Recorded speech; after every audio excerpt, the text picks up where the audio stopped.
दुर्गा नदी के किनारे बसा एक गांव फूलपुर। गांव में कुछ 100-150 लोग रहते थे। अंजलि, जो कि पास ही के जिले में रहती थी और 12वीं पास कर चुकी थी, उसके पिताजी ने बेटी को जल्दी विदा करने के लिए उसकी शादी फूलपुर गांव के मुकेश से करवा दी थी। मुकेश कभी स्कूल नहीं गया था और इस कारण वो पढ़ा लिखा नहीं था और बाकी गांव वालों की हालत भी मुकेश जैसी ही थी।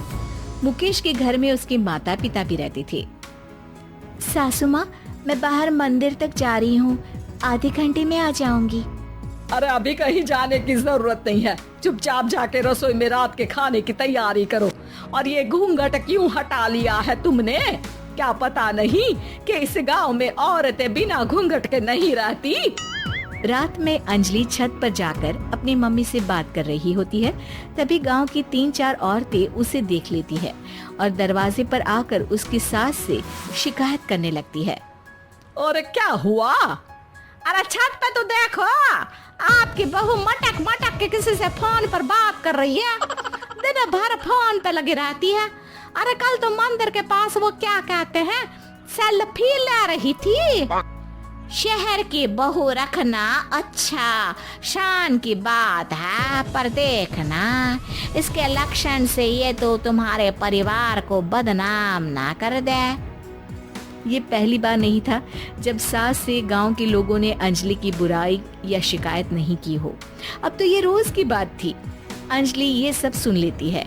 जब वो नीचे जाती है तो मुकेश भी वहाँ आ जाता है। सास कहती है, बेटा, लोग घर आकर शिकायत करने लगे हैं बहू के कामों की। देख लो, पति हो, संयम से रखो इसे। माँ जी, मैं तो अपनी माँ से बात कर रही थी क्योंकि यहाँ कोई बात करने लायक ही नहीं है और अब मैं माँ के पास ही रहूंगी। वहाँ क्या रहना, वहाँ बाहर के लोग तो ठीक है पर घर के लोग भी इज्जत ना दे सके। अरे नहीं नहीं अंजलि, ऐसा नहीं है, धीरे धीरे सब ठीक हो जाएगा, तुम फिक्र ना करो। अरे बस कुछ बोलना ही नहीं है, सर पे चढ़ा रखा है बहू को। सास मुकेश की नरम बात सुन के वहाँ से मुंह चढ़ाकर चली जाती है। मैं तो कहती हूँ हम दोनों शहर चले जाते हैं। मैं पढ़ी लिखी हूँ, मुझे वहाँ नौकरी भी मिल जाएगी और थोड़े दिनों में आप भी वहाँ कुछ काम ढूंढ लेना। अरे नहीं नहीं अंजलि, हम यहाँ ना गांव का खेत, माँ पिताजी को छोड़कर शहर नहीं जा सकते। माँ पिताजी को कैसा लगेगा और गांव वाले क्या सोचेंगे? ये कहकर मुकेश सोने चला जाता है और अंजलि की गांव वालों द्वारा बुराई का सिलसिला बहुत दिनों तक चलता ही रहता है। लेकिन अंजलि गुस्सा ना दिखाते हुए समझदारी से काम लेती है। बारिश का मौसम चालू हो जाता है। जोरदार बारिश से पूरे गांव में हाहाकार मच जाता है। दुर्गा नदी में बाढ़ आ जाती है और बाढ़ का पानी पूरे गांव की फसल तबाह कर देता है। फसल की ये हालत देखकर गांव वाले निराश हो जाते हैं और बात तो यहाँ तक पहुँच जाती है कि कुछ लोग तो अंजलि को इस सब का दोषी ठहरा देते हैं। अरे पूरी फसल तबाह हो गई, पता नहीं किसकी नजर लग गई है। अरे जब से चौधरी परिवार में ये शहर की बहू आई है ना, तब से ही गांव की शांति चली गई है। इसके कर्म कांड से माँ दुर्गा नदी भी खुश नहीं है। ये सब सुनकर बेचारी अंजलि रोते हुए अपने घर चली जाती है। कुछ दिन बाद सभी गांव वाले अपनी फसल का मुआवजा लेकर अपने अपने घर आते हैं। मुकेश भी 1500 लेकर आता है। अंजलि को जब पासबुक दिखाता है तो अंजलि हैरान हो जाती है। अरे ये पासबुक में तो उन्होंने 4000 की एंट्री करी है और आपको सिर्फ 1500 दिए। सच में? अरे वो सरकारी अफसर आपको बेवकूफ बना रहे हैं।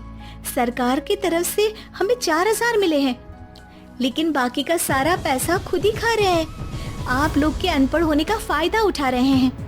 ये सब सुनकर मुकेश परेशान हो जाता है लेकिन अंजलि उसे हिम्मत से काम लेने को कहती है और सुबह होते ही मुकेश को पंचायत कार्यालय ले जाती है और साथ में गांव के और लोगों को भी। आप सरकारी बाबू क्या गांव के लोगों को बेवकूफ समझते हैं? आपको क्या लगता है ये पढ़े लिखे नहीं है तो आप कुछ भी मनमानी करेंगे? ये बेचारे दिन रात इतनी मेहनत करते हैं, ये हमारे अन्नदाता हैं और आप इनके साथ ऐसा धोखा करते हैं। अरे क्या बके जा रही है ये लड़की, किस धोखे की बात कर रही है? अपने कांड करके नदी माँ को नाराज करके हमारा नुकसान करके इसे चैन नहीं मिला क्या? सरपंच जी, इन सरकारी बाबू ने मुझे बेवकूफ बनाया है और मेरे हिस्से के पैसे खुद चट कर गए। बस ये सुनते ही सरपंच वहाँ से दुम दबाकर भाग जाता है। पता चलता है कि जनपद अधिकारियों ने गांव के सरपंच के साथ मिलकर सबके साथ धोखा किया है। सब लोगों का विरोध शुरू हो जाता है और आखिर में अधिकारी सब गांव वालों के हिस्सों के बचे हुए पैसे उन्हें लौटा देते हैं और कई दिन तक सरपंच गांव में लौटता ही नहीं। अंजलि, तुम नहीं होती तो हम गांव वालों को तो पता ही नहीं चलता कि ये हमें हर बार बेवकूफ बनाते हैं। हाँ हाँ अंजलि बेटी, हमें माफ कर दो। हम सब तुम्हें बुरा भला कहते रहे, लेकिन तुमने ही आज हमें बेवकूफ बनाने से बचाया है। हमें तुम पर गर्व है बेटी।